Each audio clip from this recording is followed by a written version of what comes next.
Hey everybody, and welcome back to the Deep Dive. You know we love bringing you these deep dives to help make sense of all the complicated stuff out there. And today, we are going to tackle a question that I bet is on a lot of your minds. Is now the time to sell your Suffolk County home? Oh yeah, that's the big question, isn't it? It is. I mean, selling a house, it's a big decision. Let's be honest, it can be kind of overwhelming with all the info out there, you know? Absolutely, it really can. But don't worry, because in this deep dive, we're going to do what we always do.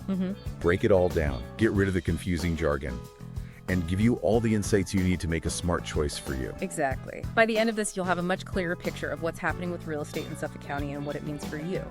Okay, let's dive in.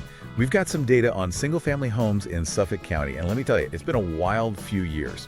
So, for example, the median home price in early 2021 was around $450,000. But then fast forward to late 2024, that median price has jumped to $700,000. Wow. Yeah, huge increase. It really is, and I think it's easy to see that number and think, okay, time to cash in.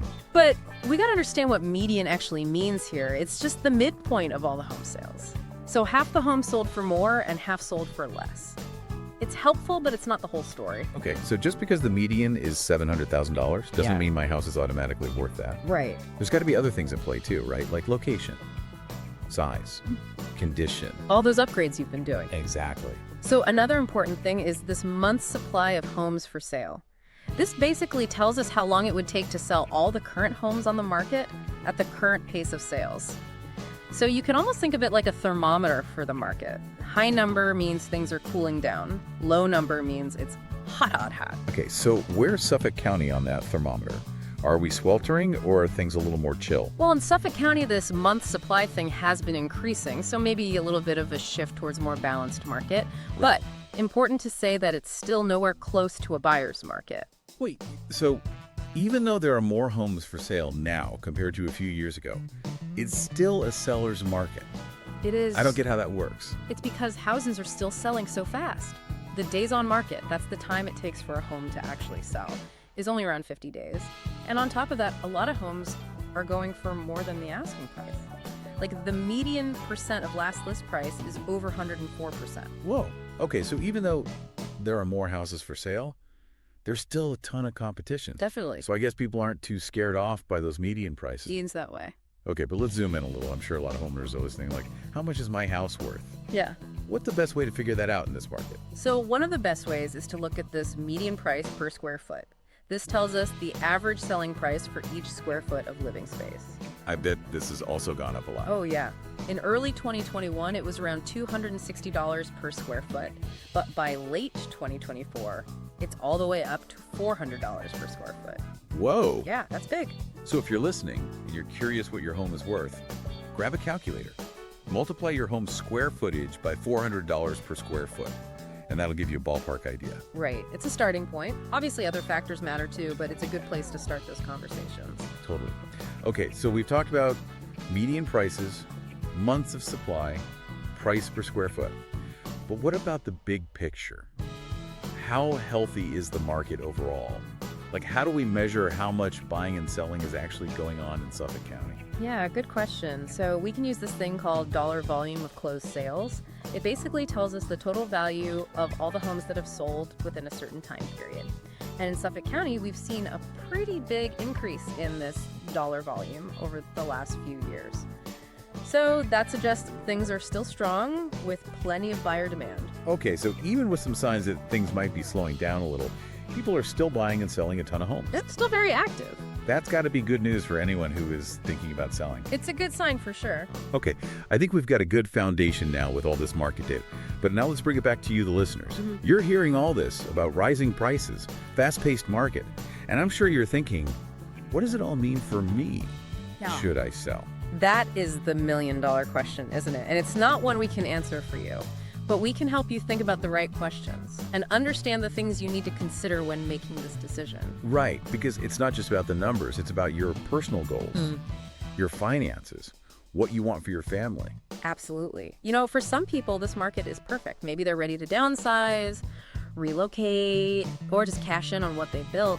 But for other folks, selling might not be the right move, even with these prices. Yeah, you might love your home, love your neighborhood, not want to uproot everything, even for a big profit. Right. You can't put a price on that. Exactly. The key is to weigh everything, the financial stuff, and the emotional stuff, and make a choice that works for you and your priorities. Yeah, it's all about finding that balance between what your wallet wants and what you want for your life. I like that. It's more than just money, right? It's about having a life you actually enjoy. But let's be honest, though. Money is a big part of this decision. It is, and that's why it's so important to really understand what's happening in the market. Like, let's say you're thinking about downsizing. These high prices in Suffolk County could give you a huge boost to your retirement savings.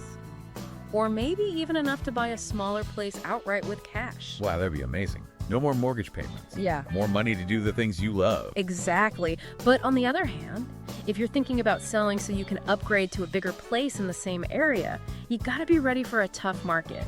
Even if you make a good profit on your current home, you'll probably run into bidding wars and higher prices for the new place. So it's not just about what you're selling for, it's also about what you'll have to pay for the next place. Yeah. It's all connected. Exactly. You gotta think long term, not just about that initial sale price. Right, because moving isn't just about the house. There's all those extra costs too. Closing costs, moving expenses, maybe even higher property taxes in the new place. Yep. All that stuff adds up. But then there's also all the stuff you can't really put a price tag on. You mean like the emotional stuff, like how attached you are to your house and your neighborhood? Exactly. You know, for a lot of people, their home is way more than just a building. It's where they raised their kids, made memories, built a whole life. It can be hard to leave that behind, no matter how much money you can make. It's that feeling of home. Sometimes you can't put a price on that. And that's okay. There's no right or wrong answer here. It's about what feels right for you. So as we wrap up this deep dive into the Suffolk County real estate market, let's do a quick recap for everyone who's still on the fence about selling. Right. First things first, this market changes all the time. Oh yeah, constantly. So stay informed. Keep an eye on those trends. Talk to local real estate agents. Do your research. You want to make the best decision you can. Definitely. And a good real estate agent can be so helpful. They know the ins and outs of the market. They can help you get the best deal. Totally. They're the experts. But at the end of the day, the decision to sell is a personal one. It is. It's about more than just the numbers. It's about finding a path that aligns with your goals, your values, your vision for the future. So as you think about your next move, we want to leave you with this. What are those things beyond the numbers that will really help you make your decision? It's all about you. Think about how you live, what your family needs, what your goals are. Are you ready for something new, a different neighborhood, more space? Or maybe you're happy where you are, with your friends, your family, your community. Yeah, sometimes those things are more important than any amount of money. You got it. It's got to be a balance, your head and your heart. So Suffolk County homeowners, you're facing some big decisions in this crazy real estate market. But remember, knowledge is power. And you've got a lot of knowledge now. You know the trends, you know the important numbers, you know what to think about when you're making this decision. We hope this deep dive has helped you feel more confident, no matter what you decide to do. And remember, we're here to help. If you have any questions, reach out. Good luck with your real estate journey. And until next time, happy house hunting.